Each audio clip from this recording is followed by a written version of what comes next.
Hello and welcome to episode 2 of Just Joanna. This is my second time coming on the Her First podcast to share some of my thoughts and experiences. If you are new here, the Her First podcast is a podcast for female entrepreneurs who want to start to put themselves first in their business and in their life. And it's hosted by myself and Michelle. And from time to time, we like to get on and just share some of our own thoughts throughout the week of what we are dealing with. And today I'm going to talk about my experience going viral-ish twice once on YouTube, once on TikTok and once on Instagram. I'm going to talk about what happened, what the experience was like, and what my thoughts were after the fact. So recently, if you follow me on Instagram or TikTok, you're probably aware I had two semi-viral moments on the internet. And both were very different experiences. So the first one in recent history was I actually shared a clip from our podcast. Michelle and I did an episode talking about what we would have taught our younger selves. And I shared a clip on my both Instagram and TikTok about my experience growing up in purity culture and how that affected me like psychologically. That can be a pretty impactful moment for people when you're learning about sex and it is doused into like religious purity culture. So I shared that on my Instagram and got a lot of backlash. So the trolls found my account and started calling me a lot of names. And a lot of names were, calling me a whore basically for talking about the fact that it's harmful to teach young girls that they are dirty if they have sex outside of marriage. I actually never even talked about my own sexual activity in any sort of way, but the assumption was because I was speaking like that I was a whore. And so someone on my comments commented 304, and I had no idea what that meant, so I had to look it up. And I guess it's like code for whore, because if you put it into a calculator and put it upside down, it spells the word hoe in your calculator. Very clever. Apparently I missed that one in high school. And anyway, I thought it would be really funny to respond to that video with a Taylor Swift lyric. So if you are listening to Tortured Poets Department, this is a lyric where she says, "You wouldn't last an hour in the asylum where they raised me." And so I responded with that comment. And that video went viral. Well, for me, viral. It had over 300,000 views. I got a bunch of new followers on my account from it, but most of the comments were hate. So a lot of people agreeing with the original commenter and telling me that I was in fact a whore. And I kind of used that as a moment to get more attention. Did some more Taylor Swift clapback songs as well as some educational content around what was going on and what was in that situation. The kind of fervor continued. It started to die down, but it continued as I posted some content about women in STEM. It was another clip from our podcast talking about how women need to be encouraged in STEM. Of course, the haters came at me and said, no, they don't, or I wouldn't want women in STEM, or that it's not true, that there's any sort of difference between how people were treated. There's a lot of negative viral energy on those videos. Now, a couple of weeks later, everything went down with Harrison Butker. And if you're not aware, Harrison Butker is an NFL kicker, and he gave a speech at a commencement basically telling women that their number one job and their number one role was to be a homemaker.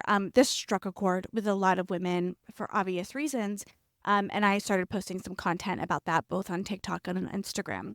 Now, on the post got attention in both places, but went quite viral on TikTok, getting over 700,000 views. And what was really interesting about this is that video got a lot of love, a lot of praise, and a lot of attention. There were people who disliked the content and criticized me for what I did, but it was more like maybe 10% of commenters. And the rest were, clapping and excited and really liked that content where I was pointing out that his speech was, negative towards women. And that got a lot of positive attention and a good amount of followers. My follower count grew by about 1,000 in that experience. And so, you know, going viral and the energy towards that was super, super interesting and super different in both places. So that's kind of the background. That's kind of the experience I've had on social over the past month. And I kind of talk about my thoughts about that experience, like what went through my head, as well as strategically some of the things that I did to kind of keep it going in a way. So going viral, getting that much social media attention is exhausting. As a marketer, you're getting that attention. You want to capitalize on it. And what that means from a practical standpoint, to kind of keep that virality going, you're responding to comments, you're talking to people in a thoughtful way, not just liking and not just saying thanks or things like that, but actually talking back to people and continuing the conversation in your comments. That keeps the video going and keeps attention and helps you actually get followers from that experience, right? The next thing, that you have to do, and really helps with videos is if a video is going viral, to comment reply. So what that means is, and I did a lot of this on my accounts, is when someone leaves a comment that's super interesting, to actually reply to that with a video. You can do that both on Instagram and on TikTok. And that is a way to kind of keep that video going and get other videos to get more views, because as people are looking into the comments for the super viral video, they're going to see your comment replies, watch those as well. It will also likely in the algorithm, if someone watched the more viral video, that second video is going to be the one that they're going to watch again. And if they see you again and there's interest there, that's when they're going to go hit the follow button. It's not always in that first viral video that gets you those follows. It's your subsequent content and how you're interacting and engaging with your audience after the fact. But doing that, it feels like a full-time job, like responding to comments with videos, being responsive. And in the process, I found some really great ways to make it easier. The truth is, as you're getting the same kind of hate, you can find that people respond with similar comments. So I could almost like pre-film response videos after the original video. Like think about, okay, someone might say this or this or this, and actually film it outside of the app. And that way I could use it in both places, on Instagram and TikTok. So I started kind of doing that. It made it less exhausting, but still just really tiring to keep up with that energy, be on your phone, be responding to comments. And it was really easy to be distracted. I have a whole full-time job. I have a podcast. I have a lot going on in my life. And, being an influencer, being a content creator isn't my number one. And so trying to balance that was really, really, honestly, challenging, kind of exhausting. And you kind of have that like anxious energy at all times, which is hard. It's hard to go to sleep. It's hard to wake up. You just have this anxious energy at all times. And that was really tough. It made me think about, well, yes, I would want to keep that up and keep that excitement and that growth up. It was also just hard to manage with the rest of my life. And what's interesting too is I don't see how that could be something a VA could do for you, right? Like a VA or a social media manager, how are they going to come in and be that responsive on your behalf? Could be really tough. And I think that I would love to grow by 1,000 TikTok followers every single week, but I don't think I have the energy to actually sustain that type of growth. The next thing that I want to talk about is just the struggle with hate. Personally, the kind of hate I was getting didn't really affect me personally. The gripes against me were just so ridiculous and so asinine. Like, I just didn't even really relate to it as a personal level. If someone's calling me a whore or saying that there were people who saying like I shouldn't be alive and the world would be a better place without me. Like, the things I was saying did not merit that kind of extreme response. So it felt okay. Like, it didn't actually bother me to get that hate. But if people were actually logically criticizing me and there was like truth to what they were saying, I think that would be really challenging and something that I would have to think through and process. But because it was so ridiculous, I just was fine with it. The other thing that I really noted, there was such a huge difference between Instagram and TikTok in the way the videos performed. TikTok was, one, way more positively responsive to my content. And that was fantastic. And some of the people who did disagree, there was much more like discourse. Like they were providing like an opposite argument that had some sort of merit. And then there was some handful of just like pure hate trolls, which is fine. Now on Instagram, the comments were primarily hate and ridiculous troll hate. And that's sad to me. Like that was the majority of what was going on. And it was hard because, one, having all of that, again, hateful energy around you is just tough. And on TikTok, I felt like I was able to take some of that hate and actually turn it into a positive and turn it into a positive discussion. But on Instagram, that was harder. Whenever I would try to like turn the conversation positive, that post would either get hate or get no attention. So it was really difficult to kind of take that hate energy and turn it into like a positive. Let's move forward. Let's talk about this. Let's gain something, gain some insight, gain some like benefit from this discussion. And so that was just challenging to try to take that negativity and turn that into something positive. The next thing that I learned is I learned a lot about how to bait trolls, which is like a horrible thing to say.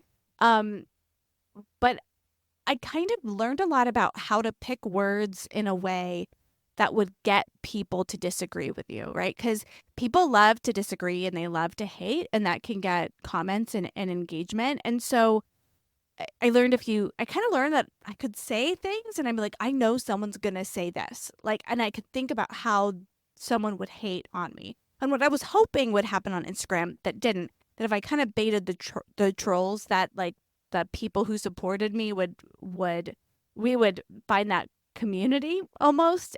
And it didn't really work, but it did a little bit, but not fully. And so I learned a lot about how you can intentionally sort of get trolls to find you. I don't know if I'm proud of the fact that I figured that out, but it was a really interesting experiment as a marketer to see how you could do that.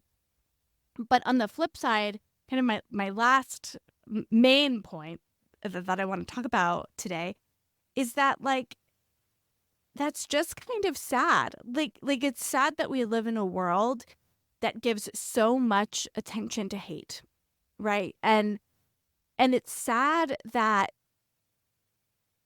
to get growth, because I've done a lot of posting on social and I haven't seen a lot of growth in a long time. And I've always tried to be very positive, even when talking about more controversial topics, like be super positive, be very nuanced. That's how I am. I'm not super black and white of a thinker. I take a very nuanced approach. I think most things, not all things, but most things have pros and cons that can be weighed out and discussed and talked about. And that black and white thinking that gets hate just gets a lot of attention on social media. And I find that to be sad. Like, I don't want to have to be critical and causing a stir and causing controversy to grow on social media, right? I want to be creating an environment that is positive and uplifting and all of those things. And the thing that I'm battling in my head is like, how can I use what I've learned about creating controversy that gets that attention, that controversy gets, without all the hateful negative energy? How can you actually put those two things together? You know, that's something I'm going to be working on in my content. I have some ideas about how to do that, but that's something that I'm working on for my content is like, how do I get that energy from trolls and things that cause so much polarity without having to create so much polarity, right? Because I don't think that that's how people necessarily learn. Like, I actually want, with my content and what I want to do, I want people to see that there's a different way to lead, right? I want people to see that their actions might be actually harming women in the workplace. I want women to see, like, oh, these are things that I can do to up my game in my career. Like, I want that positive effect. And that negative energy really just makes people either say, oh, I'm going to stick to my side or my side, right? There's no learning. There's no growth. There's just my side or your side instead of growth and communication. And while it's fun to get that growth, and it's kind of fun to argue with people, like for me, like that's part of my personality. I'm an Enneagram 8. And I I kind of like that controversy and combativeness. It makes me feel close to people, which is super weird. But it's true. And so I just, would love though, but that doesn't get most people to learn. That actually is something that helps me learn, like being combative and arguing through something helps me learn things and actually helps me see their side, but it doesn't actually help most people. I think it makes them sort of stick to their guns in a negative way. And so I'm really curious about how I can take the things that I've learned about stirring up controversy, creating that polarity, and actually use that to create something positive instead of something negative. And so I'm hoping that I can figure out a way to do that. In the short term, I've kind of taken a step back from posting as much. I got a little tired of it. I'm not tired of it, like annoyed by it, but just like exhausted to keep up that energy was just too hard. And my business life kind of took over what I needed. And so now I want to try to find that balance. How do I get that growth without the controversy behind it? My last little sort of bonus tip, going viral is not for the weak.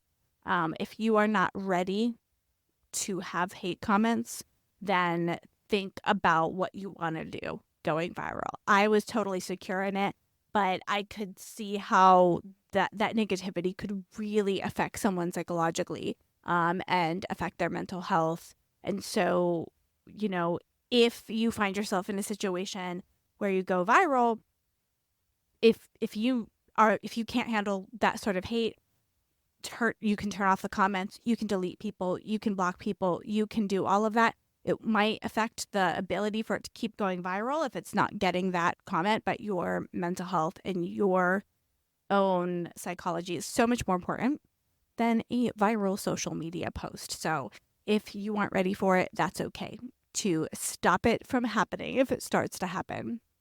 Well, thank you so much for listening to this little installment of Just Joanna. If you are not a follower of our podcast, please follow us and check out everything that we have to offer. We talk all about how to succeed in business, in your life, how to balance it all, and we hope that you join us.